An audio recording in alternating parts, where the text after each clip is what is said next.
My parents said they couldn't help with my surgery, then bought my sister a luxury car for being so easy to raise. I didn't argue.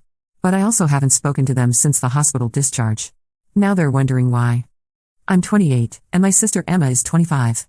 Growing up, Emma was always the golden child. She was naturally athletic, got decent grades without trying, and never caused any drama. I, on the other hand, was the difficult one. I had severe anxiety, struggled with school despite being smart, and apparently asked too many questions. My parents, David and Linda, made it clear early on which daughter was easier to love. The story really begins 2 years ago when I started experiencing severe abdominal pain. At first, my mom Linda dismissed it as stress from my job as a graphic designer. "You're always so worked up about everything, Sarah. Just relax and it'll go away." But the pain kept getting worse. I was losing weight rapidly, couldn't keep food down, and was missing work regularly. After months of pushing, I finally got my parents to take my health concerns seriously when I collapsed at Emma's birthday dinner. The ambulance ride was humiliating, but at least it got me the medical attention I desperately needed. After weeks of tests, scans, and specialists, I was diagnosed with severe gastroparesis with pyloric stenosis. Essentially, my stomach muscles had stopped working properly and the opening to my small intestine had narrowed significantly. The only real solution was surgery, but not just any surgery. This was a complex procedure called a pyloroplasty with gastric stimulator implant that would cost around $120,000 even with my insurance covering most of it. When I told my parents about the diagnosis and the surgery, their reaction was underwhelming. My dad David just nodded and said, "Well, that's what insurance is for." My mom asked if I'd gotten a second opinion, as if I hadn't already been through months of medical consultations. But when I explained that even with insurance, I'd still owe about $18,000 out of pocket due to my deductible and the 20% co-insurance on the procedure, the room went quiet. "That's a lot of money, Sarah," my mom said slowly. "Are you sure this surgery is absolutely necessary? Couldn't you try managing it with diet and medication first?" I explained that I'd already tried everything. The specialists were clear that without this surgery, my condition would continue to deteriorate. I might need emergency surgery later, which would be even more risky and expensive. I wasn't asking them to pay for the whole thing, just help me with a portion my insurance wouldn't cover. I had some savings, but nowhere near enough. My dad, who owns a successful accounting firm, and my mom, who manages a high-end boutique, exchanged one of those looks that married couples do when they're having an entire conversation without words. Finally, my dad cleared his throat. "Sarah, we'd love to help, but money's tight right now. The business has had some unexpected expenses, and your mother's store is going through a rough patch. We just don't have $18,000 sitting around to throw at medical bills." I felt like I'd been punched in the stomach, but I nodded and said I understood. What else could I do? I started researching medical loans, payment plans, and even considered crowdfunding.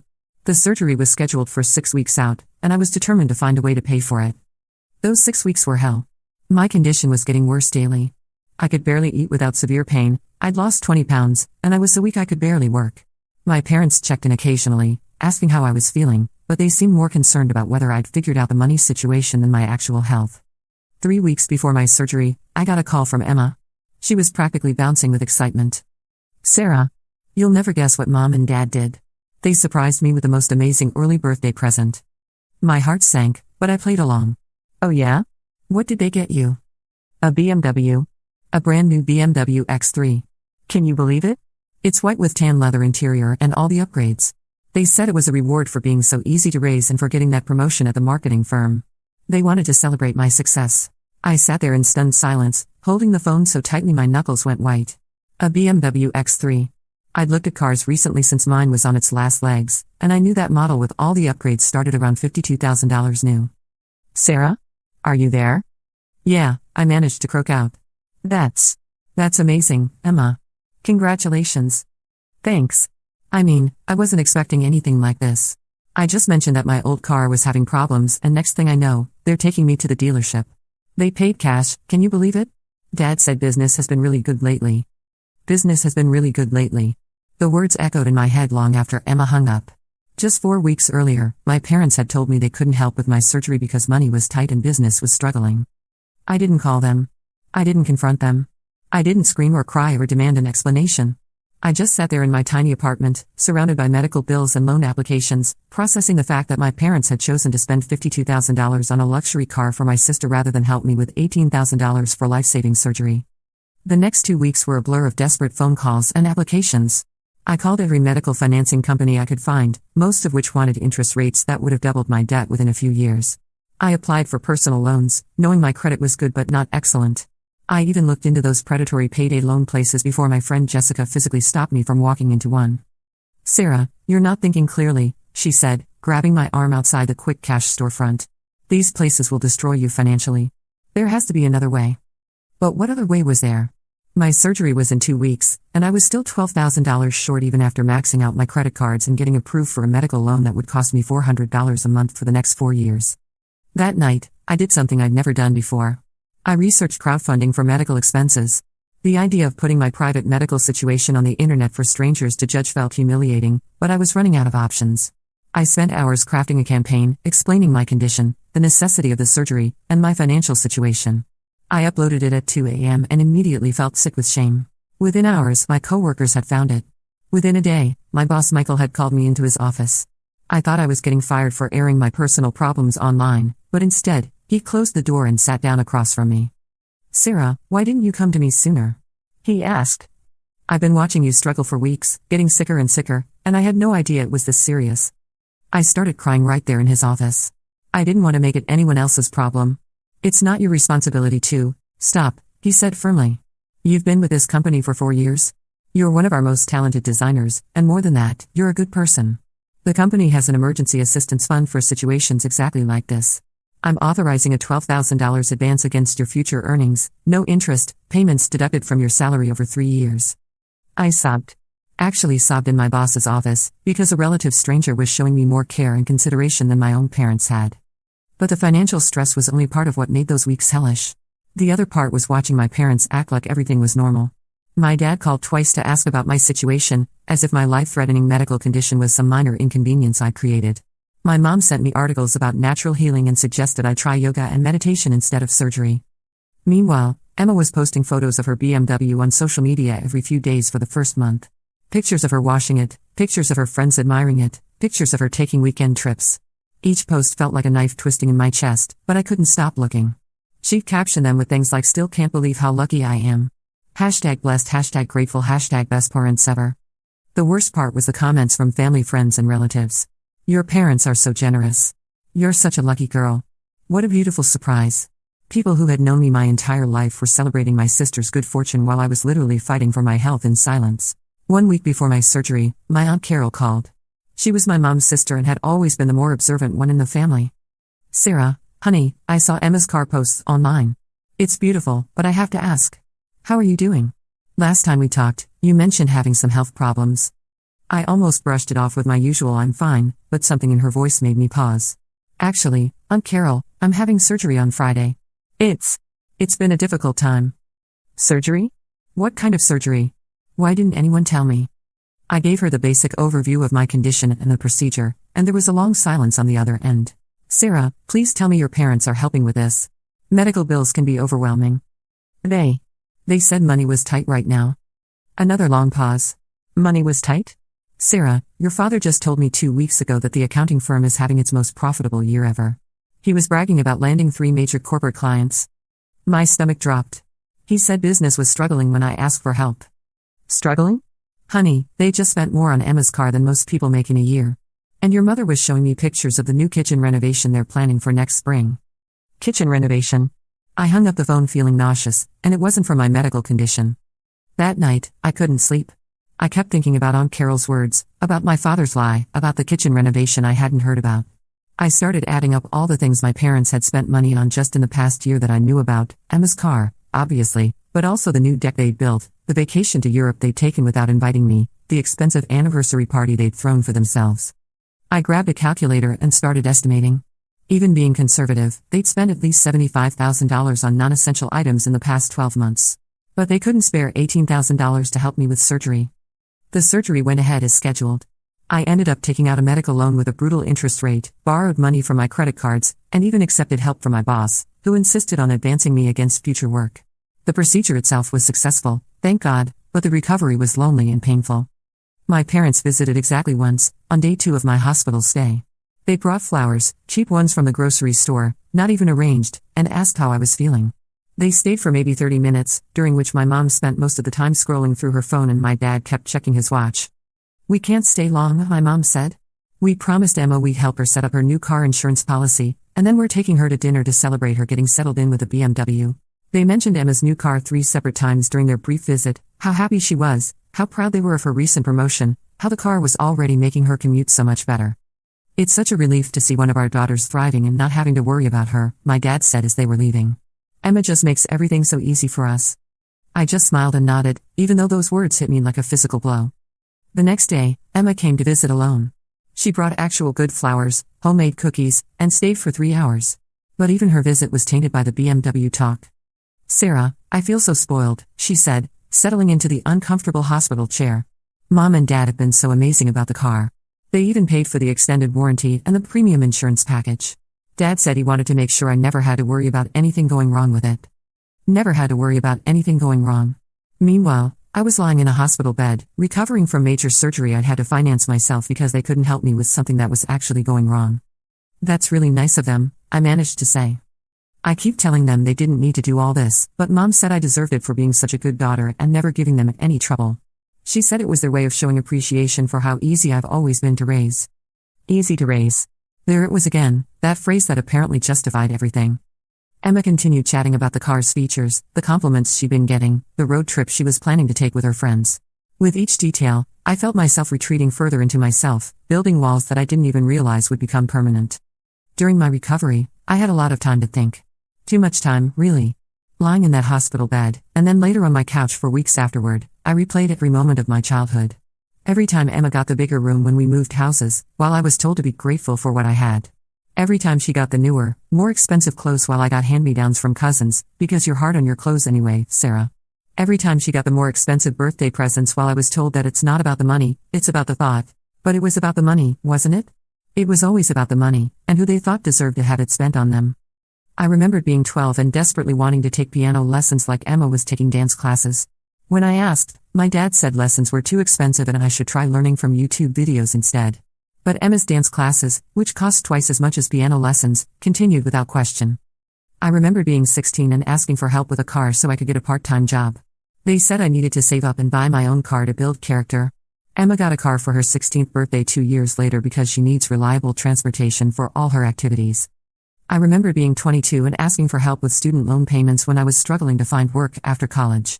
They said I needed to learn to manage my finances better and offered to pay for a financial planning class instead. But when Emma needed help with a security deposit on her first apartment, they handed over the money without question. Every memory I examined revealed the same pattern. Emma's needs were important and worthy of immediate attention and financial support. Mine were character-building opportunities or signs that I needed to be more responsible, more grateful, more self-sufficient. But this wasn't about childhood favoritism anymore. This was about my life, my health, my future. And they'd made their choice crystal clear. The worst part of recovery wasn't the physical pain or even the financial stress of the mounting medical bills. It was the complete silence from my parents after that one hospital visit. No phone calls checking on my healing. No offers to bring groceries or help with household tasks I couldn't manage. No acknowledgement that I was going through something difficult and might need support. But Emma got daily check-ins about how she was enjoying the car. I know this because Emma told me during one of her visits. Mom calls every morning to ask how I'm liking the BMW, she said, completely oblivious to how that sounded to someone recovering from surgery alone. She's so excited about it. She keeps asking for pictures and wanting to know about every little feature I discover. Meanwhile, I was struggling to open soup cans and do laundry, and my parents' primary concern seemed to be whether I was healing fast enough to not be a burden on anyone.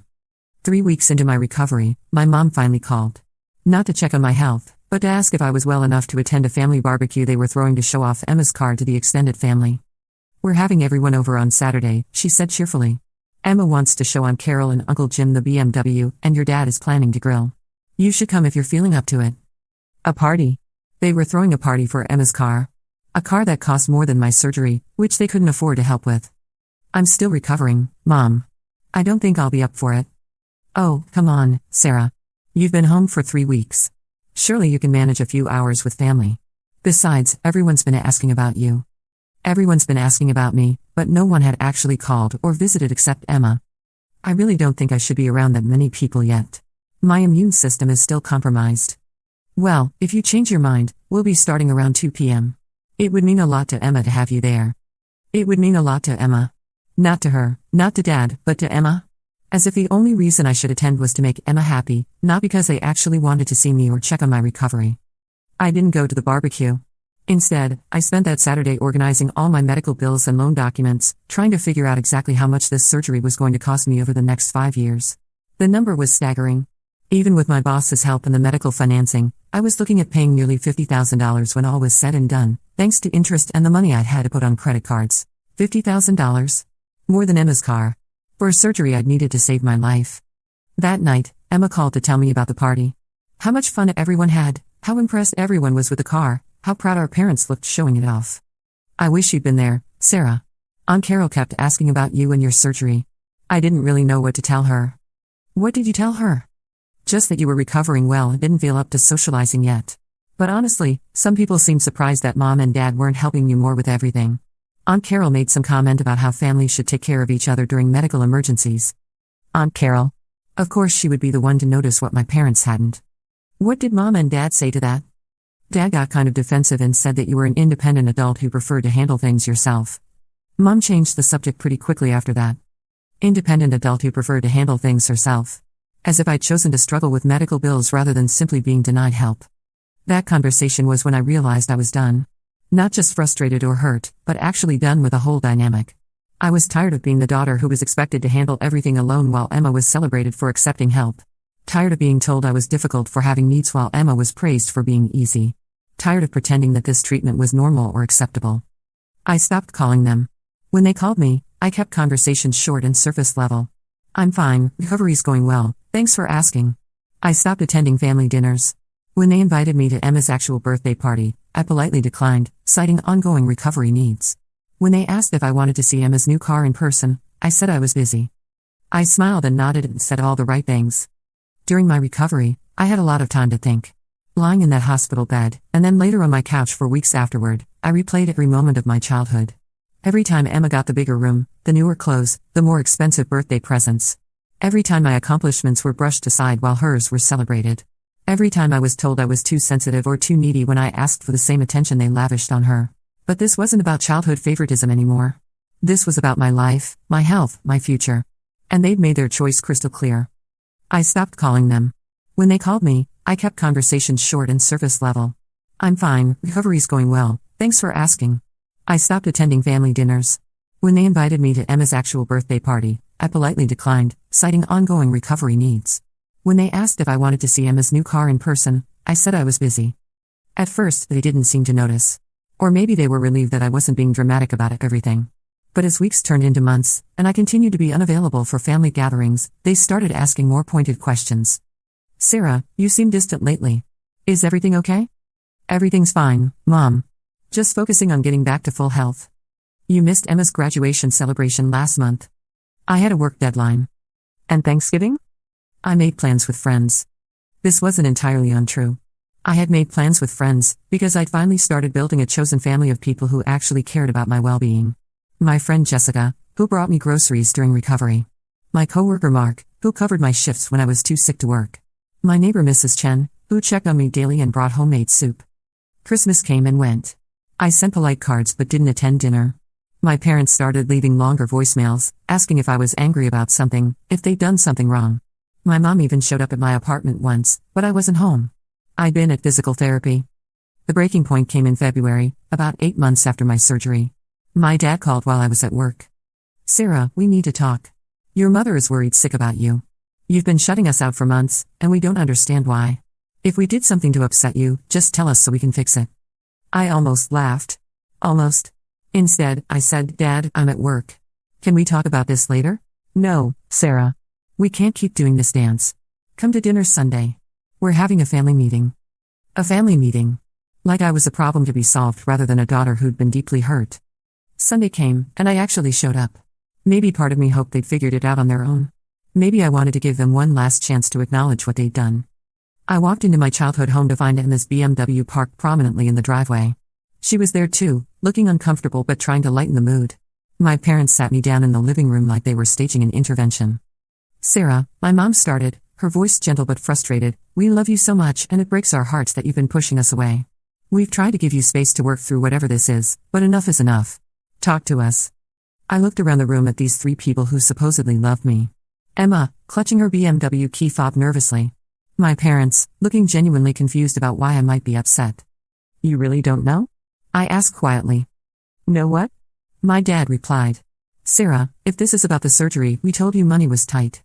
We would have helped if we could, but you bought Emma a $52,000 car 3 weeks later. The silence was deafening. Emma's face went pale.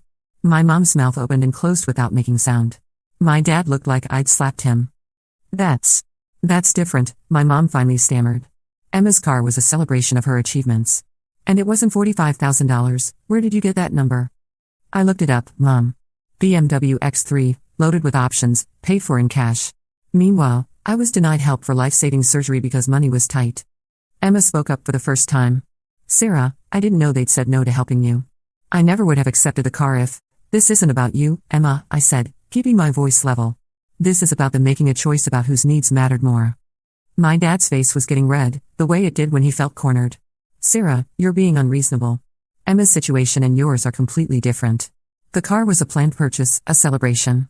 Your surgery was an unexpected expense. An unexpected expense, I repeated. My health was an unexpected expense, but Emma's luxury car was a planned celebration. That's not what I meant, and you know it. Do I? Because from where I'm sitting, it looks like you had $52,000 available exactly when you told me you couldn't help with $18,000 for surgery. So either you lied to me then, or you're lying now about your priorities. The room erupted. My mom started crying, saying I was twisting everything and being cruel. My dad got defensive, listing all the ways they'd helped me over the years, as if that somehow justified abandoning me when I needed them most. Emma tried to play peacemaker, offering to sell the car and give me the money, which only made everyone more upset. But I just sat there, calm for the first time in months, watching them scramble to justify their choices. You know what the worst part is? I said when they finally stopped yelling. It's not even really about the money. I would have found a way to pay for the surgery regardless. It's about what you chose to prioritize. Emma gets rewarded for being easy to raise with a luxury car. I get told that my medical needs aren't worth helping with because money's tight. We never said your medical needs weren't worth, my mom started. You didn't have to say it, Mom. You showed it. I stood up to leave, and my dad blocked my path. Sarah, you're not leaving like this. We're going to work this out as a family. No, Dad. We're not. Because I finally understand that to you, family means Emma gets the benefit of the doubt, the celebrations, and the financial support. I get lectures about being too sensitive and told to figure things out on my own. That's not true, isn't it? When's the last time you celebrated one of my accomplishments? When's the last time you helped me with anything significant without making me feel guilty about asking? When's the last time you chose me over Emma for anything? They couldn't answer because we all knew the truth. I walked out that day and haven't been back since. That was 6 months ago. The aftermath has been both harder and easier than I expected. Harder because losing your family, even a dysfunctional one, is still a loss. I've had to grieve not just the relationship I had with my parents, but the relationship I'd always hoped we might have someday. But it's also been easier because I'm no longer constantly disappointed by people who were never going to prioritize my well-being. I've stopped waiting for their approval, their support, or their love to be offered freely instead of as a reward for being easy. My health has improved dramatically since the surgery. I'm back to work full-time. I've been dating someone wonderful who actually cares about my feelings, and I've been saving money for the first time in years since I'm not constantly trying to prove myself worthy of my parents' attention. Emma has reached out several times. She even offered to sell the car and give me the money, but I declined. This was never about wanting her to have less. It was about wanting my parents to see me as worthy of more. She didn't create this situation, and she shouldn't have to fix it. My parents have tried various approaches. First came the angry voicemails about how I was tearing the family apart over money and being manipulative. Then came the guilty ones about how they'd made mistakes but I needed to forgive them and move on. Recently, they've been sending cards with newspaper clippings about family estrangement, presumably hoping I'll realize I'm being unreasonable. Last month, my mom showed up at my workplace. She looked older, more tired than I remembered. She begged me to come home for Christmas, said the family wasn't complete without me, said they'd learned their lesson and would do better. I told her gently but firmly that I wasn't ready for that conversation, and she needed to respect my boundaries. She left crying, and I felt terrible for about 10 minutes before remembering that my boundaries had never been respected before, so this was actually progress. The hardest part is that I don't think they still really understand what they did wrong. In their minds, they made a reasonable financial decision and I'm punishing them disproportionately for it. They see Emma's car as a separate issue from my surgery, because one was a want and one was a need, and apparently parents are only obligated to help with needs. But that's exactly the problem. They've never seen my needs as important as Emma's wants. The hardest part is that I don't think they still really understand what they did wrong. In their minds, they made a reasonable financial decision and I'm punishing them disproportionately for it. They see Emma's car as a separate issue from my surgery, because one was a want and one was a need, and apparently parents are only obligated to help with needs. But that's exactly the problem. They've never seen my needs as important as Emma's wants. What really drives this home is something that happened about 3 months into our estrangement. I ran into my mom's friend Janet at the grocery store, and she immediately started gushing about how wonderful my parents are. "Your mom showed me pictures of Emma's beautiful new car," Janet said, beaming. She said it was a surprise gift to celebrate Emma's promotion. "Your parents are so generous." They said Emma has always been such an easy daughter, never asking for anything, so when she mentioned needing reliable transportation, they just had to do something special for her. Never asking for anything. The phrase hit me like a physical blow because it was so fundamentally untrue, but it revealed how my parents had rewritten the narrative. Emma had asked for things constantly throughout our childhood and adulthood, she just asked for things they were happy to give. New clothes, dance lessons, help with rent, a car. Her asks aligned with what they wanted to provide, so in their minds, she never asked for anything. Meanwhile, I had asked for help with anxiety therapy as a teenager and been told to just think positive thoughts. I had asked for help with college expenses and been told I needed to learn the value of hard work. I had asked for support during a difficult breakup and been told I was too emotional and needed to toughen up. My asks were inconvenient, uncomfortable, or challenged their worldview, so I became the difficult daughter who always wanted something.